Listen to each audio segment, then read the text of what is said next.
نحمدہ ونصلی علی رسولہ الکریم اما بعد فاعوذ باللہ من الشیطان الرجیم بسم اللہ الرحمن الرحیم سماعون للکذب اکالون للسحت، جاسوسی کرنے والے، جھوٹ بولنے کے لیے اور بڑے حرام کھانے والے۔ فَإِن جَاءُوكَ فَاحْكُم بَيْنَهُمْ أَوْ أَعْرِضْ عَنْهُمْ، سو اگر آویں وہ تیرے پاس تو فیصلہ کر دے ان میں یا منہ پھیر لے ان سے۔ وَإِن تُعْرِضْ عَنْهُمْ فَلَن يَضُرُّوكَ شَيْئًا،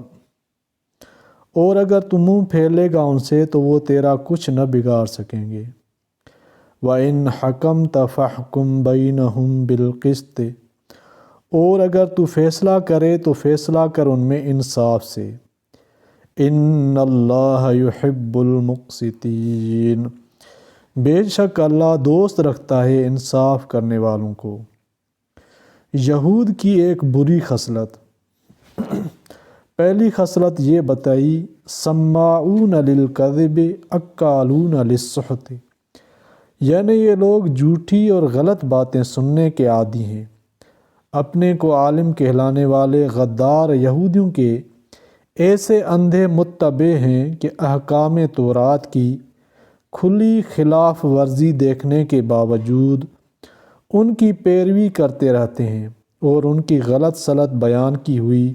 کہانیاں سنتے رہتے ہیں۔ عوام کے لیے علماء کے اتباع کا ضابطہ، اس میں جس طرح تحریف کرنے والوں اور احکام خدا و رسول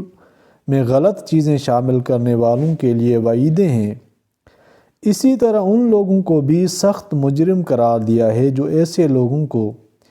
امام بنا کر موضوع اور غلط روایات سننے کے عادی ہو گئے ہیں۔ اس میں مسلمانوں کے لیے ایک اہم اصولی ہدایت یہ ہے کہ اگرچہ جاہل عوام کے لیے دین پر عمل کرنے کا راستہ صرف یہی ہے کہ علماء کے فتوے اور تعلیم پر عمل کریں،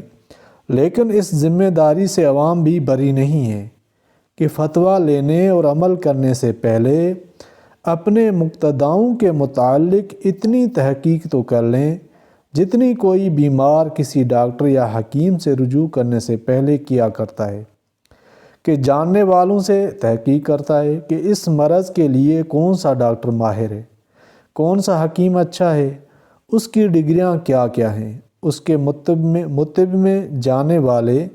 زیر علاج لوگوں پر کیا گزرتی ہے۔ اپنی امکانی تحقیق کے بعد بھی اگر وہ کسی غلط ڈاکٹر یا حکیم کے جال میں پھنس گیا یا اس نے کوئی غلطی کر دی تو وکلاء کے نزدیک وہ قابل ملامت نہیں ہوتا، لیکن جو شخص بلا تحقیق کسی عطائی کے جال میں جا پھنسا اور پھر کسی مصیبت میں گرفتار ہوا تو وہ وکلاء کے نزدیک خود اپنی خودکشی کا ذمہ دار ہے۔ یہی حال عوام کے لیے دینی امور کے بارے میں ہے کہ اگر انہوں نے اپنی بستی کے اہل علم و فن اور تجربہ کار لوگوں سے تحقیق حال کرنے کے بعد کسی عالم کو اپنا مقتدا بنایا اور اس کے فتوے پر عمل کیا تو وہ عند الناس بھی معذور سمجھا جائے گا اور عند اللہ بھی۔ ایسے ہی معاملے کے متعلق حدیث میں حضرت صلی اللہ علیہ وسلم کا ارشاد ہے، یعنی ایسی صورت میں اگر عالم اور مفتی نے غلطی کر لی اور کسی مسلمان نے ان کے غلط فتوے پر عمل کر لیا تو اس کا گناہ اس پر نہیں بلکہ اس عالم و مفتی پر ہے۔ یہ حدیث پاک کے الفاظ کا مفہوم ہے، اور وہ بھی اس وقت جب کہ اس عالم نے جان بوجھ کر ایسی غلطی کی ہو یا امکانی غور و خوض میں کمی کی ہو یا کہ وہ عالم ہی نہ تھا اور لوگوں کو فریب دے کر اس منصب پر مسلط ہو گیا۔ لیکن اگر کوئی شخص بلا تحقیق محض اپنے خیال سے کسی کو عالم و مقتدا قرار دے کر اس کے قول پر عمل کرے اور وہ فی الواقع اس کا اہل نہیں تو اس کا وبال تنہا اس مفتی اور عالم پر نہیں بلکہ یہ شخص بھی برابر کا مجرم ہے جس نے تحقیق کیے بغیر اپنے ایمان کی باغ ڈور کسی ایسے شخص کے حوالے کر دی۔ ایسے ہی لوگوں کے بارے میں یہ ارشاد قرآنی آیا ہے، سماعون للکذب، یعنی یہ لوگ جھوٹی باتیں سننے کے عادی ہیں، اپنے مقتداؤں کے علم و عمل اور امانت و دیانت کی تحقیق کیے بغیر ان کے پیچھے لگے ہوئے ہیں، اور ان سے موضوع اور غلط روایات سننے اور ماننے کے عادی ہو گئے ہیں۔ قرآن کریم نے یہ حال یہودیوں کا بیان کیا ہے اور مسلمانوں کو سنایا ہے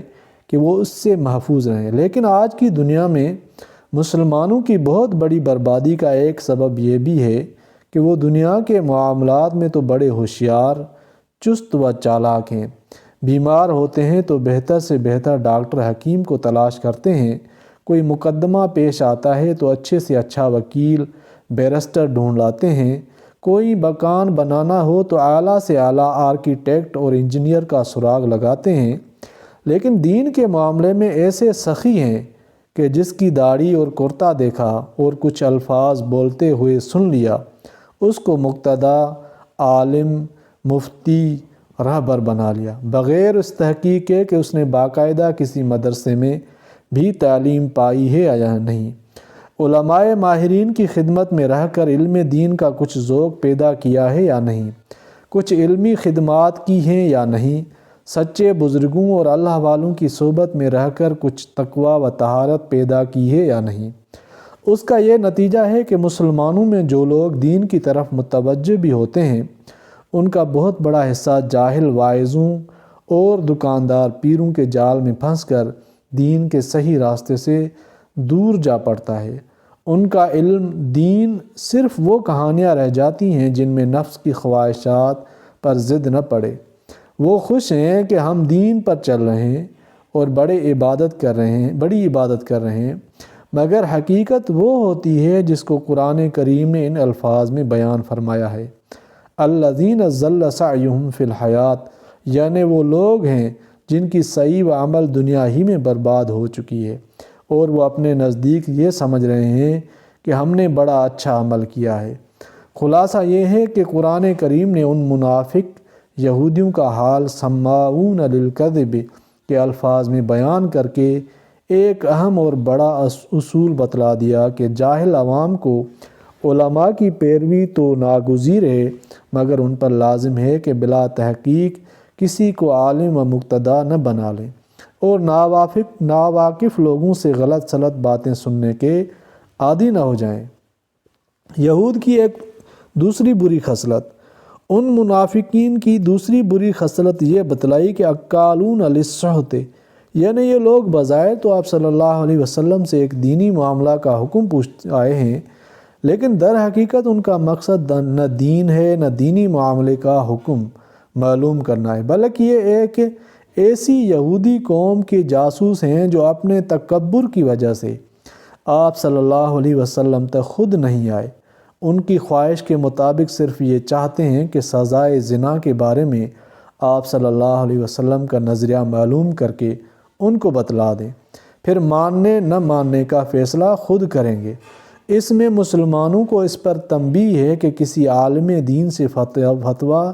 دریافت کرنے کے لیے ضروری ہے کہ دریافت کرنے والے کی نیت حکم خدا اور رسول صلی اللہ علیہ وسلم کو معلوم کر کے اس کا اتباع کرنا ہو۔ محض مفتیوں کی رائے معلوم کر کے اپنی خواہش کے موافق حکم تلاش کرنا کھلا ہوا اتباع نفس و شیطان ہوئے، اس سے بچنا چاہیے۔ تیسری بری خصلت کتاب اللہ کی تحریف۔ تیسری بری خصلت ان لوگوں کی یہ بیان فرمائی کہ یہ لوگ اللہ کے کلام کو اس کے موقع سے ہٹا کر غلط معنی پہناتے اور احکام خدا تعالیٰ کی تحریف کرتے ہیں۔ اس میں یہ صورت بھی داخل ہے کہ تورات کے الفاظ میں کچھ رد و بدل کر دیں، اور یہ بھی کہ الفاظ تو وہی رہیں، ان کے معنی میں لغو قسم کی باتیں و تحریف کریں۔ یہودی ان دونوں قسموں کی تحریف کے عادی ہیں۔ مسلمانوں کے لیے اس میں تنبیہ ہے کہ قرآن کریم کی حفاظت کا اللہ تعالیٰ نے خود ذمہ لیا ہے، اس میں لفظی تحریف کی کوئی جرات نہیں کر سکتا کہ لکھے ہوئے صحیفوں کے علاوہ لاکھوں انسانوں کے سینوں میں محفوظ کلام میں ایک زیر و زبر کی غلطی کوئی کرتا ہے تو فوراً پکڑا جاتا ہے۔ معنوی تحریف بظاہر کی جا سکتی ہے اور کرنے والے نے کی بھی ہے، مگر اس کی حفاظت کے لیے اللہ تعالیٰ نے یہ انتظام فرما دیا کہ اس امت میں قیامت تک ایک ایسی جماعت قائم رہے گی جو قرآن و سنت کے صحیح مفہوم کی حامل ہوگی اور تحریف کرنے والوں کی قلعی کھول دے گی۔ چوتھی بری خصلت رشوت خوری۔ دوسری آیت میں ان کی ایک اور بری خصلت یہ بیان فرمائی، یہ لوگ سخت کھانے کے عادی ہیں۔ سخت کے لفظی معنی کسی چیز کو جڑ بنیاد سے کھود کر برباد کرنے کی ہیں۔ اسی معنی میں قرآن کریم نے فرمایا کہ یعنی اگر تم اپنی حرکت سے باز نہ ہوگے تو اللہ تعالیٰ اپنے عذاب سے تمہارا استحصال کر دے گا، یعنی تمہاری جڑ بنیاد ختم کر دی جائے گی۔ قرآن مجید میں اس جگہ لفظ سخط سے مراد رشوت ہے۔ علی کرم اللہ وجہ، ابراہیم نخعی رحمۃ اللہ علیہ، حسن بصری رحمۃ اللہ علیہ، مجاہد رحمۃ اللہ علیہ، قتادہ، ضحاک رحمہم اللہ علیہ مجمعین وغیرہ ائمہ تفسیرین نے اس کی تفسیر رشوت سے کی ہے۔ رشوت کو سخط کہنے کی وجہ یہ ہے کہ وہ نہ صرف لینے دینے والوں کو برباد کرتی ہے بلکہ پورے ملک و ملت کی جڑ بنیاد اور امن عامہ کو تباہ کرنے والی ہے۔ جس ملک یا جس محکمے میں رشوت چل جائے وہاں قانون معطل ہو کر رہ جاتا ہے، اور قانون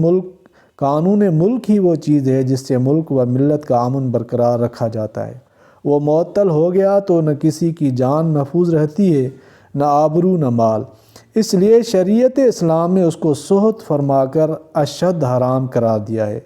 اور اس کے دروازے کو بند کرنے کے لیے امراء و حکام کو جو ہدیے اور تحفے پیش کیے جاتے ہیں ان کو بھی صحیح حدیث میں رشوت قرار دے کر حرام کر دیا گیا ہے۔ رشوت کی تعریف شرعی یہ ہے کہ جس کا معاوضہ لینا شرعاً درست نہ ہو، اس کا معاوضہ لیا جائے۔ مثلاً جو کام کسی شخص کے فرائض میں داخل ہے اور اس کا پورا کرنا اس کے ذمہ لازم ہے، اس پر کسی فریق سے معاوضہ لینا، جیسے حکومت کے افسر اور کلرک سرکاری ملازمت کی روح سے اپنے فرائض ادا کرنے کے ذمہ دار ہیں، وہ صاحب معاملہ سے کچھ لیں تو یہ رشوت ہے۔ یا لڑکی کے ماں باپ اس کی شادی کرنے کے ذمہ دار ہیں، کسی سے اس کا معاوضہ نہیں لے سکتے، وہ جس کو رشتہ دیں اس سے کچھ معاوضہ لیں تو وہ رشوت ہے۔ یا صوم و صلاۃ اور حج و تلاوت قرآن عبادت ہیں جو مسلمان کے ذمہ ہیں، ان پر کسی سے کوئی معاوضہ لیا جائے تو وہ رشوت ہے۔ تعلیم قرآن اور امامت اس سے مستثنیٰ ہے۔ الا فتوی المتاخرین۔ پھر جو شخص رشوت لے کر کسی کا کام حق کے مطابق کرتا ہے وہ رشوت لینے کا گناہ گار ہے، اور یہ مال اس کے لیے سخط اور حرام ہے، اور اگر رشوت کی وجہ سے